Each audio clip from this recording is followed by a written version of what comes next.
നിങ്ങൾ ഈ വീഡിയോയിൽ കാണുന്നത് ഒരു GTA ഗെയിമിന്റെ വീഡിയോ ക്ലിപ്പാണ്. ഇന്ന് ആധുനിക കാലത്ത് സൈനികർക്ക് ഈ ഗെയിമിൽ പരിശീലനം നൽകുകയാണ്. ലബനാനിലെ ഹിസ്ബുള്ളയോട് ആക്രമണം നടത്തി ഇപ്പോൾ ഇസ്രായേലിന്റെ സൈനികർ പിൻവലിക്കുകയാണ്, അല്ലെങ്കിൽ അവർ പിൻവാങ്ങുകയാണ് ഇസ്രായേലിന്റെ സൈനികർ എന്നാണ് പുറത്തു വരുന്ന വിവരം. അതിന് പ്രധാനപ്പെട്ട കാരണം ഹിസ്ബുള്ള ഉപയോഗിക്കുന്ന FPV ഡ്രോണുകളാണ്. ഏതാണ് ഈ ഡ്രോണുകളുടെ പ്രത്യേകത? ഈ ഗെയിം പരിശീലിച്ച ഒരാൾക്ക് FPV ഡ്രോൺ കൺട്രോൾ ചെയ്യാൻ വളരെ സിമ്പിളായി സാധിക്കും എന്നതാണ്. സാധാരണ നമ്മുടെ ഡ്രോണുകളിൽ നിന്ന് വ്യത്യസ്തമായി FPV ഡ്രോണുകൾ മുന്നിൽ കാണുന്ന സ്ക്രീനിൽ വെച്ചാണ് നിയന്ത്രിക്കുന്നത്. അതായത് ഈ ഡ്രോണുകളുടെ മുന്നിലുള്ള ക്യാമറ, അതിന്റെ മുൻഭാഗം വളരെ കൃത്യമായി നല്ല HD ക്വാളിറ്റിയിൽ നമ്മുടെ സ്ക്രീനിൽ, നിയന്ത്രിക്കുന്ന വ്യക്തിയുടെ സ്ക്രീനിൽ ആ ക്യാമറ ഇവിടെ തെളിഞ്ഞു കാണും. ആ ക്യാമറ ഡ്രോൺ മുന്നോട്ട് പോകുമ്പോൾ അതിന്റെ ലക്ഷ്യങ്ങളെ കാണുകയും ആ കാണുന്ന ലക്ഷ്യങ്ങളെ കൃത്യമായി ഉന്നം നിശ്ചയിച്ച് ആക്രമിക്കാൻ ഈ സ്ക്രീനിലൂടെ സാധിക്കുന്നു എന്നതാണ് FPV ഡ്രോണുകളുടെ പ്രത്യേകത. അതുകൊണ്ട് തന്നെ ഹിസ്ബുള്ളയുടെ ഡ്രോൺ അവരുടെ ടെറിറ്ററിയിൽ നിന്നും ഉയർന്നു പൊങ്ങുന്നു, ഇസ്രായേലിന്റെ സൈനികരുള്ള ഭാഗത്തേക്ക് പൊങ്ങുന്നു. എന്നാൽ ഇത് കൂടുതൽ ഉയരങ്ങളിൽ അല്ലാത്തതുകൊണ്ട് തന്നെ റഡാറുകളെ കൊണ്ടോ അല്ലെങ്കിൽ പ്രതിരോധ സംവിധാനങ്ങളെ കൊണ്ടോ അതിന് ദർശിക്കുവാൻ സാധിക്കുകയില്ല. അതുകൊണ്ട് തന്നെ വളരെ താഴ്ന്നു പറക്കുകയും അവരുടെ മുന്നിലുള്ള എവിടെയാണ് ഇപ്പോൾ ഡ്രോൺ എത്തിയതെങ്കിൽ അതിന്റെ വളരെ ദൂരെയുള്ള ഭാഗങ്ങൾ വരെ അതിന്റെ മുൻഭാഗത്തുള്ള ക്യാമറയിലൂടെ കാണുകയും ആ ക്യാമറ കൃത്യമായി സ്ക്രീനിൽ, അവരുടെ ലാപ്ടോപ്പിലോ അല്ലെങ്കിൽ നിയന്ത്രിക്കുന്ന സ്ക്രീനിലോ കാണാൻ സാധിക്കും.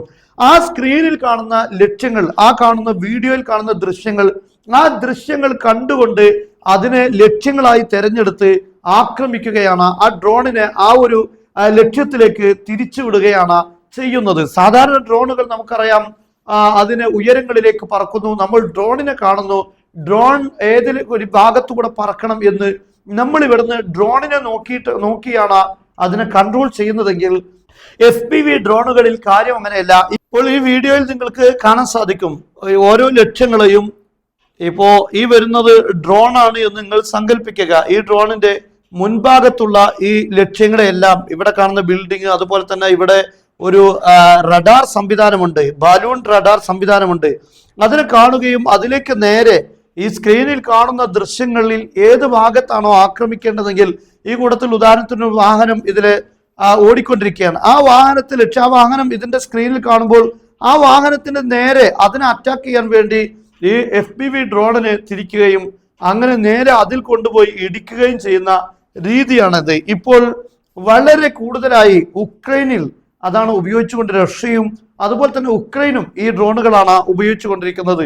ഏറ്റവും കൂടുതൽ സൈനികരെ കൊന്നൊടുക്കിയത് ഈ ഡ്രോൺ മുഖേനയാണ് ഉക്രൈൻ റഷ്യ യുദ്ധത്തിൽ. എന്നാൽ സമാനമായ രീതിയാണ് ഇപ്പോൾ ഇസ്രായേലിന്റെ സൈനികരെ കൊല്ലാൻ വേണ്ടി ലബനാനിലെ ഹിസ്ബുള്ള ഉപയോഗിച്ചുകൊണ്ടിരിക്കുന്നത്. ഇസ്രായേലിന്റെ മെർക്കോവ ടാങ്കുകളെയും സൈനിക ഹെഡ്ക്വാർട്ടേഴ്സുകളെയും സൈനികർ കൂടി നിൽക്കുന്ന പല ഭാഗങ്ങളെയും ഇപ്പോൾ ഈ ഡ്രോണുകൾ നിരന്തരമായി ആക്രമിക്കുകയാണ്. ഈ ഒരു വാർത്തയിൽ നമുക്ക് കാണാൻ സാധിക്കും, ഇപ്പോൾ ഇസ്രായേൽ അവരുടെ സൈനികരെ ലബനാനിന്റെ ഭാഗങ്ങളിൽ നിന്ന്, അതുപോലെ ഇസ്രായേലിന്റെ തന്നെ ബോർഡറുകളിൽ നിന്ന് അടക്കം പിൻവലിക്കാനുള്ള ശ്രമമാണ് നടക്കുന്നത്. കാരണം അതിന് പറഞ്ഞിരിക്കുന്നത് ഹിസ്ബുള്ളയുടെ FPV ഡ്രോണുകളുടെയാണ്.